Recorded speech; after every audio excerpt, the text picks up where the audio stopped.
It's an interesting story here from Open Democracy. The election watchdog are probing £600,000 Labour donation for a transparency breach, apparently. Let's read more into this, guys. Let's go.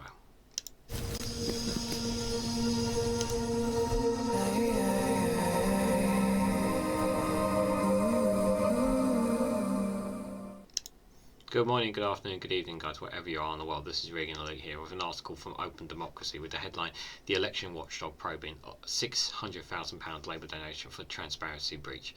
Large Labour donor being contracted by the Electoral Commission after party HQ failed to inform it of transparency requirements. Let's just read into it before we jump on the anti-Labour bandwagon, let's say. Let's read into it. So the UK's election watchdog is probing a major donor to the Labour Party over an apparent breach of transparency laws. Barnes and Richmond Labour Club and Institute donated £598 to the Labour in December 2022. The organisation is listed by the Central Party as an unincorporated association or legal term for organisers that aren't registered companies or other formal bodies.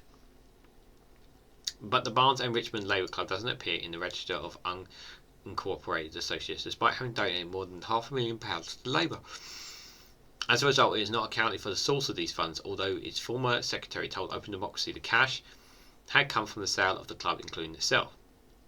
Documents in the Land Registry confirmed that the four-storey townhouse in Church Road, Richmond, was sold in 2018 and turned into flats. Under UK electoral law, unincorporated associations that give more than £25,000 in any given year must register themselves with the Electoral Commission. Once registered, they must report all income donations of over £7,500 for that year and for years immediately before and after. But a spokesperson for the club said that the Central Labour Party hadn't informed them of this rule.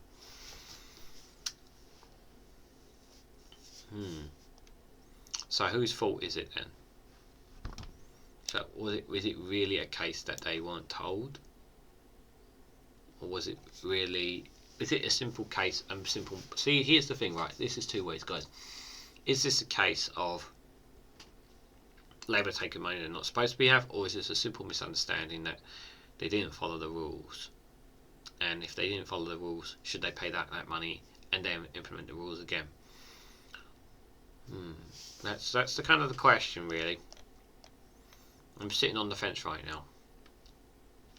The failure raises questions about Labour's HQ rigour in ensuring its donors comply with electoral law. The Central Party did not respond to Open Democracy's request for comment. I wonder why they didn't want to say anything. Perhaps it just makes them look bad. I'm surprised the Tories haven't jumped on it yet. Rules around incorporated associations were introduced in 2009 to ensure they could not be used as fronts for donations or political parties, or from people who wish to remain anonymous or who aren't legally allowed to donate. We have received a notification from Barnes and Richmond Labour Club. They are an unincorporated association and they have made a political contribution above £25,000 threshold to the 2022 calendar year, Electoral Commission spokesperson told us. As such, we are contacting the club to find out more information about this matter and their status, and we will consider what, if any action is appropriate. Chris Peace, who is secretary of both the clubs of the local Richmond Parking constituency Labour (CPP), for whom the funds were ultimately intended, told Open Democracy that the Barnes and Richmond Labour Club had always run as a social club for Labour members and supporters as well as an office for the CLP, but that its use has been dwindling for decades and that in 2007 it served no real function, resulting in the decision to sell the building a little over a decade later. Barnes and Richmond's Labour Club was founded in 1930 and has been registered as a company, meaning it wasn't an unincorporated association, but the company was dissolved in August 2013. Its last accounts posted in 2011 showing it had £50,000 of debt and that the club had been valued at £9,000. Okay, that definitely raises questions now. So I'm a bit confused. Am I going mad, guys? So is this the same company that's apparently given $500,000? I'm going a bit mad now.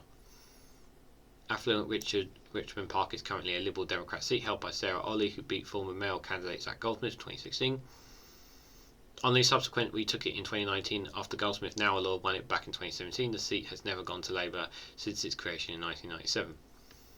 Whereas Whipham and Transparency International said unincorporated associations can be useful vehicles for local fundraising clubs to raise support for political parties in the area, but ambiguous and weak reporting requirements mean their financial arrangements are often kept from public view.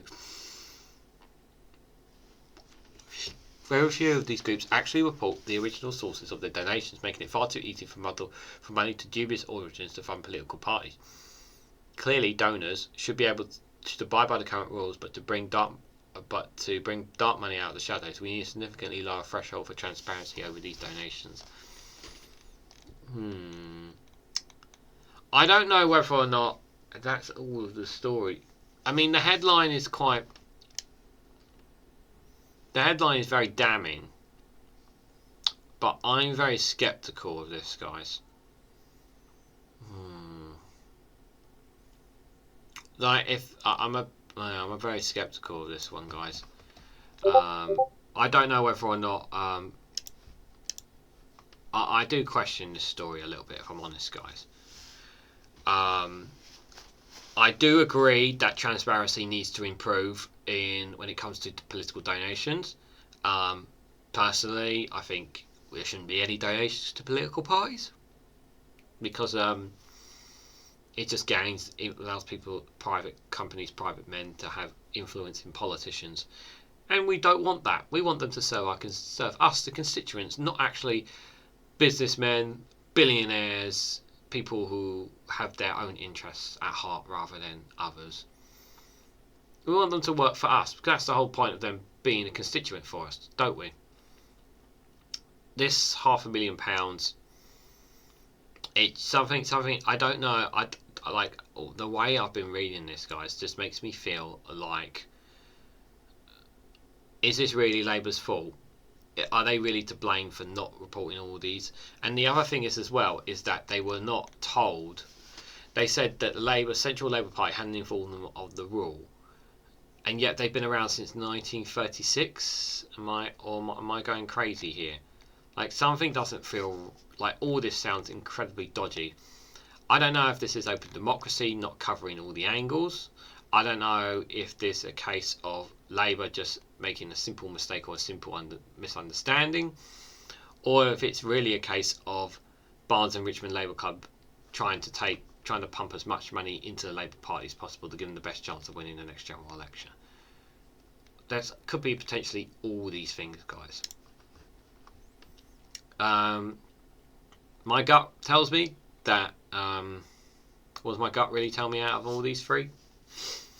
I think there is some misinformation here based on this. I think we're missing some information from Open Democracy on this one. I don't think we have the full picture. I think that there's more information to this, and I think this story is a non-starter, because I think if there is more to this, you'll probably hear it more from the right wing. But probably, I wouldn't be surprised if you start hearing it from the right wing. What do you guys make of this story? Because I'm very skeptical about all of this one. It's a very interesting one from Open Democracy. I'm probably going to get hammered in the comments for some reason. I just feel like it. But let me know honestly what you guys think in the comments down below of this one.